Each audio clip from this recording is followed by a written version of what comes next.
한 작은 상점을 운영하는 유대인이 있었습니다. 그런데 어느 갑자기 불행하게도 죽을 병에 걸려서 죽음을 앞둔 상황에 있었습니다. 이제 임종을 앞두고 가족이 모두 한자리에 모였습니다. 막 숨이 넘어갈 목소리로 이 사람이 간신히 말을 이어갑니다. 여보, 어디 있어? 아내가 슬피 울며 겨우 대답합니다. 나 여기 있어요. 그러자 상인이 또 묻습니다. 첫째야, 너는 어디 있냐? 첫째 아들도 대답합니다. 아버지, 저 여기 있습니다. 그리고 둘째, 셋째도 부릅니다. 둘째, 셋째도 대답합니다. 아버지, 저 여기 있어요. 부인과 세 자녀들 모두 자기 곁에 있다는 것을 확인한 이 상인이 갑자기 온 힘을 다해서 소리를 지릅니다. 아니, 너희들이 모두 다 여기 있으면 그럼 도대체 가게는 누가 지키고 있는 거니? 웃어야 되시나요? 네, 당장 죽음을 눈앞에 두는 이 상인도 이 가게를 걱정하는 모습을 우리가 볼 수가 있습니다. 이 이야기를 보면서 웃어야 하는데 왠지 웃음이 나오진 않습니다. 죽음을 앞둔 상황에서도 인간의 근심과 걱정은 끊임없이 지속되고 있기 때문에 바로 이러한 인간의 모습이 내 모습은 아닐지 하는 생각 때문입니다.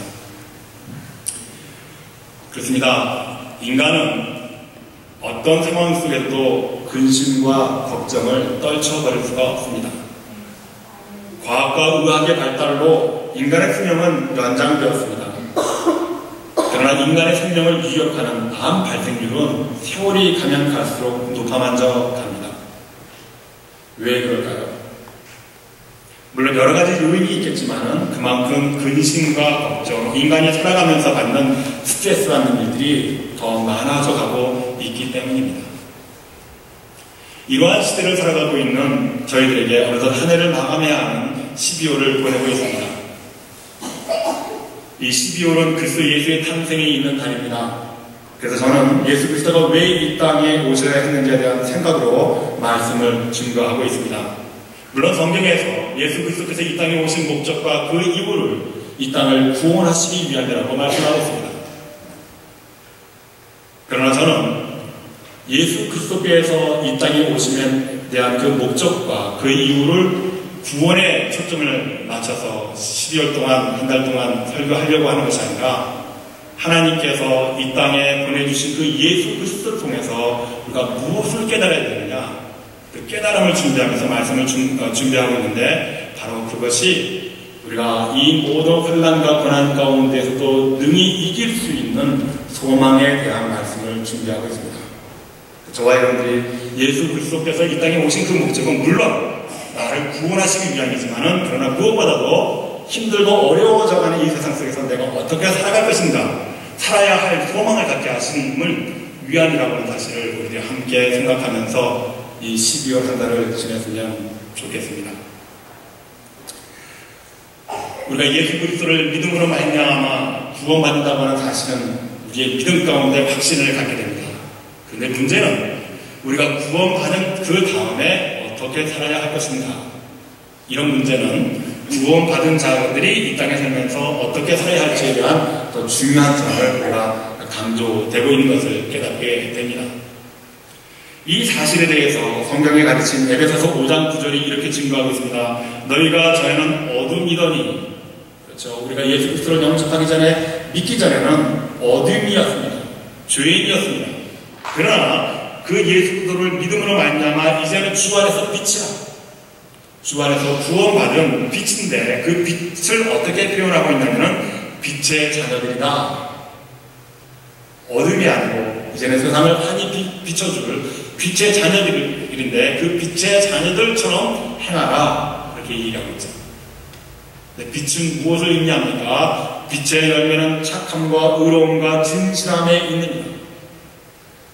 구원받은 저희들이 이 땅에 살면서 그 이후에 우리의 삶은 빛된 자녀의 삶을 살라고 말씀하는 것이 에베소 5장 9절의 말씀인데, 그 빛의 자녀로서 살면서 이 땅에 나타내야 될 것은요, 그 열매는 착함과 의로움과 진실함이라는 사실입니다.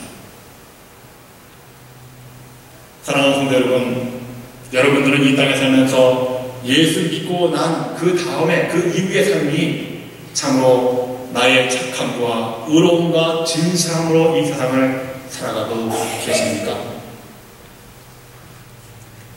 저와 여러분들이 예수를 믿음으로 말미암아 구원받았다라고 하는 확신이 있다고 한다면 이제는 이 땅에 살면서 하나님께서 우리를 향하여서 비춰주신 그 빛을 받고 세상에 나아가서 그 빛으로 열매를 맺는 삶을 살아야 될 줄로 믿습니다.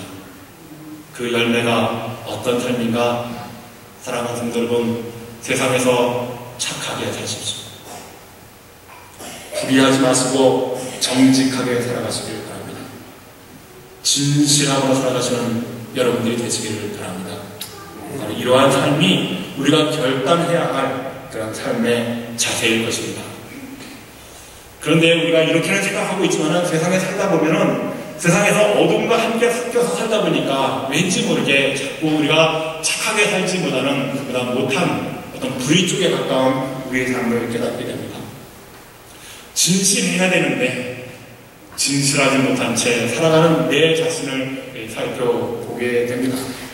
그 모습 때문에 하나님 뵙기가 죄송스럽고 하나님 앞에서 맨날 하나님 뜻대로 잘 살았습니다. 이렇게 우리가 고백을 드려야 됨에도 불구하고 오늘도 내 죄의 어두움 속에 살았던 참혹한 나의 회개의 기도의 시간이 더 길어지는 모습을 찾아보면서 정말 하나님 앞에 부끄럽고 죄송할 따름이죠. 그러나 그럼에도 불구하고 우리는 결코 빛의 자녀로서 살아야 하는 착함과 의로움과 진실한 열매를 포기하지 말아야 합니다. 그래서 언젠가는 우리가 이루게 될 이 착함과 의로움과 진실한 삶의 모습을 소망을 두고 살아야 하는 저와 여러분들이 되시길 바랍니다. 그래서 이 12월 한 달 동안 왜 우리가 예수 그리스도께서 이 땅에 오셔야만 했는지에 대해서 그 목적과 그 이유를 우리가 구원에 대한 믿음으로 말미암아 구원받는다고 하는 그 확신, 이것을 우리가 마음에 기본적으로 갖고 그 다음에 우리가 바라봐야 될 것은 이 땅에 소망을 주시기 위해서 오신 예수 그리스도와 함께 더불어 살아갈 때 어떻게 살아갈 것인가, 어떻게 살아야 한다는 그 모습은 에베소서 5장 9절의 말씀처럼 착함과 의로움과 진실함으로 살아가시는 여러분들이 되시길 바랍니다. 아멘. 오늘 본문의 말씀은 로마서에 있는 말씀입니다. 사도 바울이 이 로마서를 쓰게 된 동기는 로마 교회 안에서의 이방인들과 유대인들의 갈등 때문이었습니다. 로마 교회는 사도행전에서 보는 것처럼 성령이 예루살렘에 충만히 임하게 됐을 때 예루살렘 성도들이 예루살렘에 모여서 기도하고 찬송하기에 기도에 전혀 힘썼더라, 그렇게 우리에게 증거해주고 있습니다. 그런데 그 예루살렘 안에 이전에 있었던 유대교 종교 지도자들이 이 그리스도인들을 그냥 두지 않았습니다. 핍박을 가합니다. 그래서 이 핍박 때문에 박해를 피해서 예루살렘에서 신앙생활을 했던 이 유대인들이 세계 각지로 흩어지게 되었습니다. 그 흩어진 사람들의 일부가 로마에 정착하게 되었고 거기서 신앙생활을 하게 되었습니다. 이러한 로마 교회가 주 50년대 초기에 크게 성장하게 되었습니다. 그런데 주 49년에 로마에 살고 있던 유대인들이 이 종교적인 갈등이 심화되면서 폭동으로까지 이어졌습니다. 그래서 그 당시 황제였던 클라우디우스 황제가 이 유대인들을 모두 이 로마 안에서 추방해버렸습니다. 우리가 잘 알고 있는 아굴라와 브루스빌라 이 부부도 이 칙령으로 인해서 로마를 떠나게 되었던 것을 알고 있습니다. 물론 아굴라는 유대인입니다. 그러나 그의 아내 브루스빌라는 로마 시민이었습니다. 그러나 로마를 떠날 때에는 이 부부가 헤어지는 것보다는 함께 떠나는 길을 선택했기 때문에 아굴라와 브루스빌라 이 부부도 로마를 떠나야만 했던 것이죠. 이 칙령에 따라서 로마 교회에 있었던 유대인들은 로마 교회를 떠나야만 했습니다. 그러자 자연히 이 로마 교회 안에는 유대인들이 아닌 이방인 그리스도인들이 차지하게 되었습니다. 이 이후에도 이 로마 교회는 이방인 교인들로 말미암아 계속 성장할 수 있었습니다.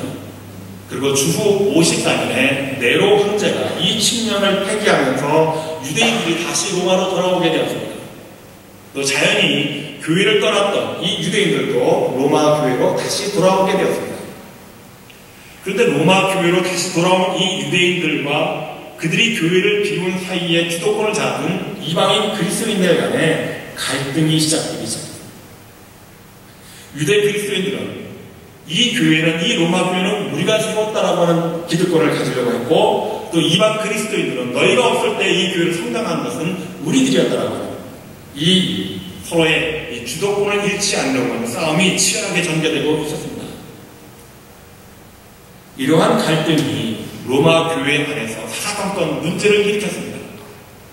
이러한 문제와 갈등이 심각해지자 사도 바울이 이 로마서를 쓰게 되었던 것입니다. 오늘 본문의 말씀 가운데서도 사도 바울이 이 두 세력 간의 화해를 말씀하고 있는 것을 우리가 보게 됩니다. 10절과 11절의 말씀을 보겠습니다. 또 가로되 열방들아 주의 백성과 함께 즐거워하라 하였으며 또 열방들아 주를 찬양하며 모든 백성들아 저를 찬송하라 하였으며. 이 말씀은 신명기 32장 43절의 말씀을 인용한 것입니다. 신명기 안에서 모세가 하나님의 영광을 세상의 모든 사람들에게 선포하는 것인데, 이 모세 이스라엘 백성들이 출애굽하면서 가나안 땅으로 가려고 했을 때 그 가나안 땅에는 이미 열방의 사람들이 살고 있습니다. 모세가 이 유대인들을 가나안 땅에 정착하려고 했을 때 그 땅의 사람들에게 선포한 말씀입니다. 열방들아 주를 찬양하라. 그리고 이스라엘 사람들에게도, 유대인들에게도 부탁하죠. 주의 백성과 함께 즐거워하라. 결국 가나안 땅의 백성들이나 우리 유대인들이나 그리스도 안에, 하나님 안에서는 모두 다 하나라고 하는 사실이기 때문에 싸움과 갈등과 구조 속에서 하나님의 뜻이 이루어지는, 선포되어지는 그런 길이 아니라 서로 함께 화합하고 협력할 수 있도록 나아가는 그런 자세인 것을 우리가 보게 되는 것이죠. 그래서 이방인들이나 구원받은 모든 유대인들이나 함께 이 구원의 기쁨을 즐거워하며 찬송하라고 하는 것이 오늘 10절과 11절의 말씀입니다. 이 본문의 말씀 바로 앞부분인 5절의 말씀을 보면, 그러면 어떻게 이 이방인들과 유대인들이 함께 섞여서 아무런 꺼리낌 없이 신앙생활을 하는가, 그 자세에 대해서 너희로 그리스도 예수를 본받아 서로 뜻이 같게 하여 주사. 갈등과 싸움이 반복되는 이 삶의 현장 속에서 사도 바울이 로마 교회의 성도들에게 주신 이 말씀은 그리스도 예수를 본받으라. 오늘도 우리 최진희 권사님께서 그리스도를 본받아라고 하는, 닮아가는 그런 간구를 기도 가운데 드렸습니다. 저와 여러분들의 마음 가운데 우리가 예수를 믿는 사람들이라고 한다면 결국은 우리가 추구해야 되는 삶의 모습은 예수의 마음을, 예수의 심정을 본받는 그런 사람들로 나타나야 한다는 것이죠. 그렇게 될 때, 예수 그리스도의 마음을 본받을 때 서로 다른 이질적인 문화 속에서 살았던 이 사람들도 뜻이 하나가 될 수 있다는 겁니다. 그러므로 사랑하는 성도 여러분, 세상에 살면서 반목과 갈등의 구조가 지속되고 있는 삶이 있습니까? 가정 안에 불화가 있습니까? 직장 안에 미운 사람들이 있습니까? 심지어 교회 안에서도 내 뜻과 다르기 때문에 서로 갈등의 구조 속에서 신앙생활하고 있는 건 아닙니까? 이런 환경 속에서 우리에게 필요한 삶의 자세는 무엇입니까? 그리스도 예수를 본받으라는 것입니다.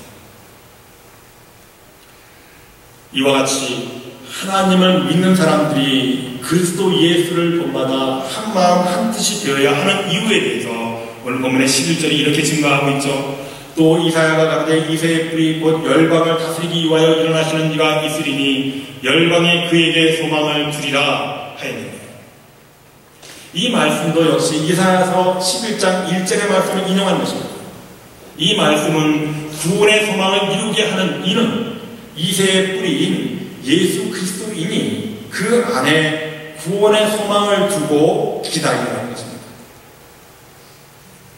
소망이 필요 없는 사람이 누가 있겠습니까? 모든 사람들은 다 저마다 소망을 갖고 있습니다. 이방인이나 유대인이나 모든 민족이 다 소망 안에서 살아가기를 원합니다. 그 모든 사람들, 그 모든 민족들, 열방이 갖는 소망을 이루기 위하여 오실 메시아를 기다리는 것입니다. 그렇다면 이 오실 메시아가 우리에게 가져다 줄 소망은 도대체 무엇입니까?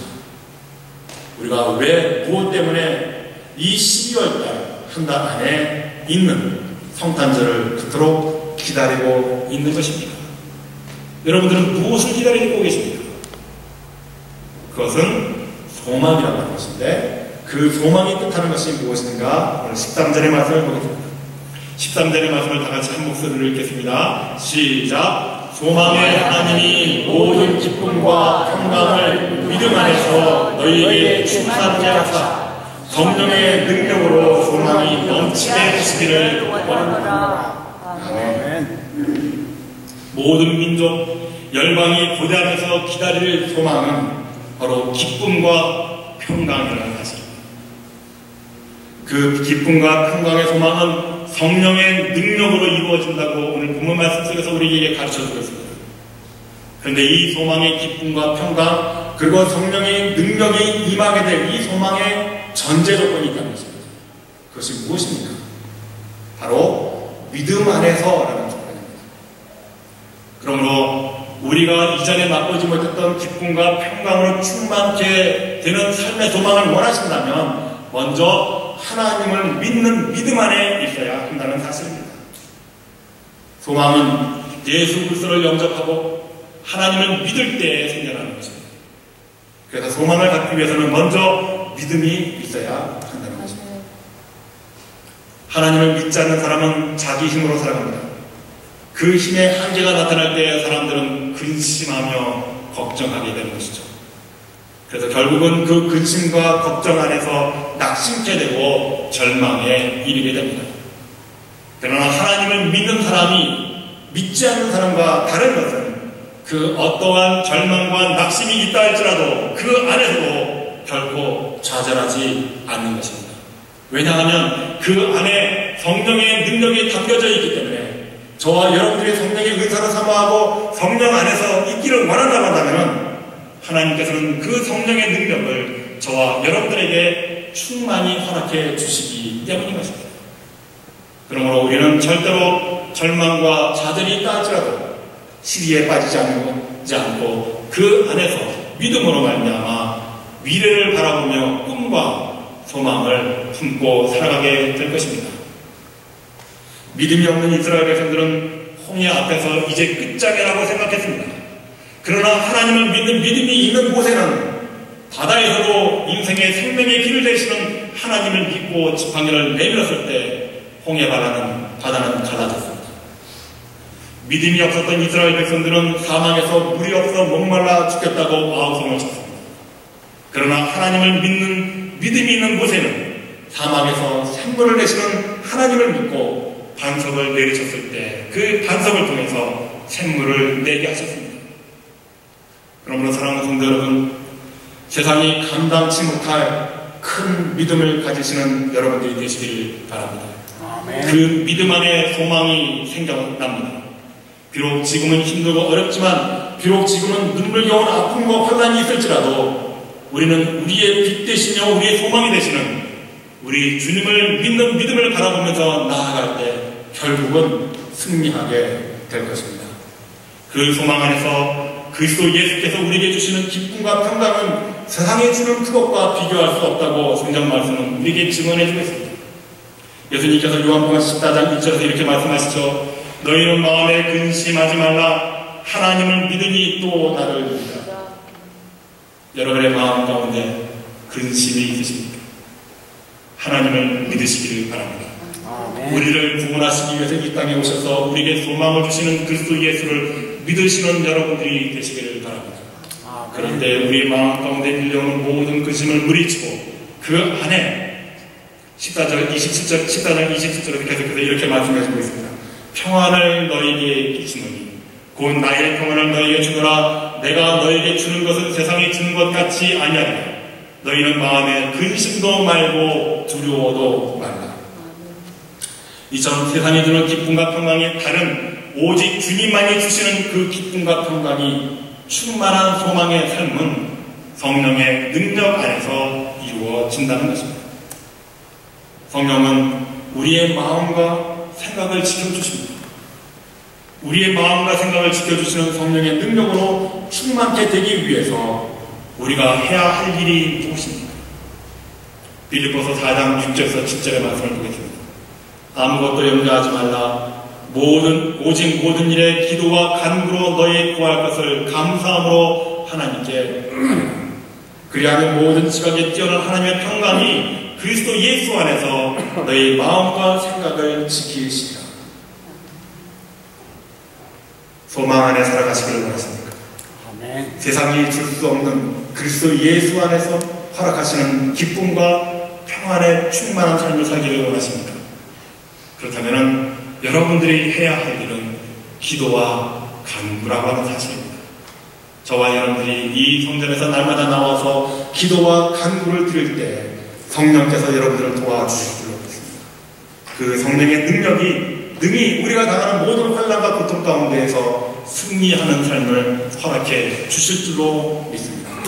우리의 소망 되시는 하나님 아버지께서는 우리에게 성령의 능력으로 우리를 베풀어 주십니다. 믿음 안에서 구원받고 그 구원의 삶을 이루어가려고 노력하는 저와 여러분에게 하나님께서는 보혜사 성령을 주시는데 그 보혜사 성령의 역사는 바로 능력이라는 것입니다. 어떤 능력입니까? 소망이 넘치는 하나님의 능력입니다. 소망, 그것은 하나님의 능력입니다. 그분의 능력이 우리가 당하고 있는 그 어떤 고난과 역경 중에서도 우리를 구원하실 것입니다. 그러므로 우리가 지금은 말할 수 없는 슬픔과 절망과 괴로움이 있다고 한다면 지금 우리가 해야 할 일은 바로 기도와 간구임을 잊지 마시기를 바랍니다. 이 시간 우리에게 소망과 성령의 능력을 허락하시는 하나님을 찬양하기를 바랍니다. 우리가 앞에 화면을 보시고 주님 손잡고 일어나세요 라고 하는 찬양입니다. 우리 1절은 우리 홍인표 집사님께서 찬양을 하시고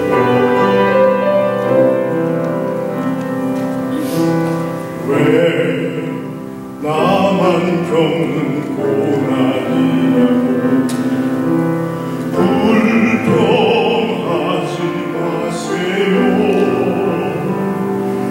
고난의 뒤편에 있는 주님이 주신 축복 미리 보면서 감사하세요. 너무 견디기 힘든 지금 이 순간에도 주님이 일하고 계시잖아요. 남들은 지쳐 앉아있을지라도 당신만은 일어서세요. 힘을 내세요. 힘을 내세요. 주님이 손잡고 계시잖아요. 주님이 나와 함께함을 믿는다면 어떤 역경도 이길 수 있잖아요.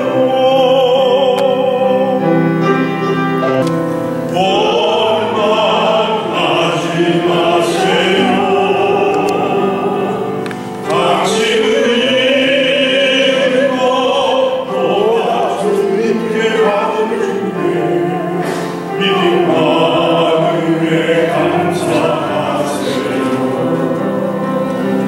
너무 견디기 힘든 지금 이 순간에 주님이 일하고 계시잖아요. 나는 지쳐 앉아있을지라도 당신만 일어서세요.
땅에 살던 모든 사람들에게는 참된 기쁨과 평강이 없었습니다. 근심과 염려로 낙심과 절망 가운데 살아가고 있었습니다. 그 시대에 인류의 모든 사람들에게 참된 기쁨과 평강을 주시기 위하여 예수 그리스도께서 이 땅에 오셨습니다. 그 예수 그리스도께서 모든 믿는 자들에게 세상이 줄 수 없었던 참된 기쁨과 평강으로 충만케 하셨습니다. 그 예수 그리스도를 2000년 전에 이 땅에 보내주셨던 하나님께서는 오늘 이 시대의 고난과 역경 속에서 살아가는 저와 여러분에게 새로운 소망으로 넘치게 하시기 위하여 성령을 보내주셨고, 그 성령은 전능하신 하나님 아버지의 능력으로 우리의 삶을 보살펴 주십니다. 그 능력 안에서 하나님께서 우리에게 뜻하시는 착하고 의롭고 진실한 삶을 살아가시는 복된 여러분들이 되시기를 축원합니다.